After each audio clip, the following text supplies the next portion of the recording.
Moving on to something to make you smile during these difficult times of the coronavirus pandemic. One American doctor in Denver is getting a four-legged friend to help raise spirits for patients at her hospital. So for more, we welcome from Denver, Dr. Susan Ryan, an emergency physician at the Rose Medical Center, and her Labrador retriever, Wynn. So Dr. Ryan, thank you so much for your time. I have to admit, this is a first for me as well, to have a dog as part of the interview. So tell us how it works. How is Wynn helping to cheer up patients where you are?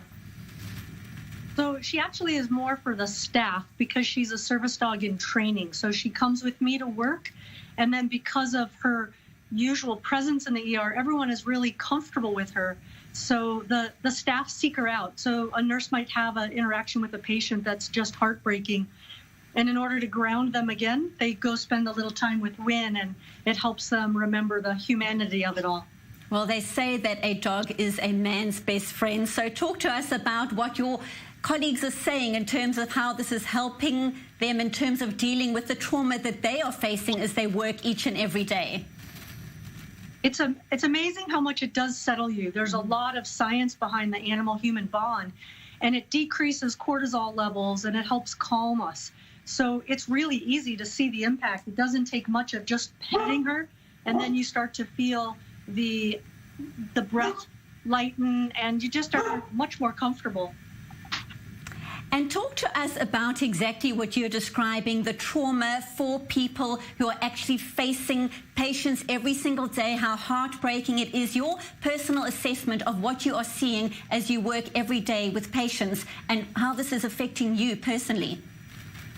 So it's been a real up and down experience, because there are days that are really busy. A couple of weeks ago, we were just back to back with patients, and they'd come in quite distressed, having oxygen issues.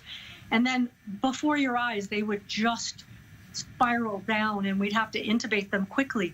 And it was really hard because you knew that they would not be able to speak to their family members again. And those that get intubated often don't come off the ventilator. There's very high mortality rate. So you felt this real sense of you were letting them down. If you had to intubate them, you wanted to do everything you could to prevent that, because you knew what it most likely meant. And so it was really hard we don't allow visitors in the hospital. They can't speak to their family members if they get intubated, and they're dying alone. And it is really hard for us to face that. Personally, it's been I've been doing this for 30 years, so I'm a bit more used to it. But the younger nurses, they've really struggled with it. So I've tried to really shield them from it and have Wynn be available to help them so they don't carry that trauma through the rest of their career. Well, we think it's absolutely incredible how you are using Wynn to try and help lift spirits for people like you who are making such an enormous difference. And we all thank people like you, all the medical staff who are working tirelessly to help treat patients around the globe. Thank you so much, Dr. Susan Ryan, an emergency physician, speaking to us live from Denver with Wynn. Thank you for your time. Be well.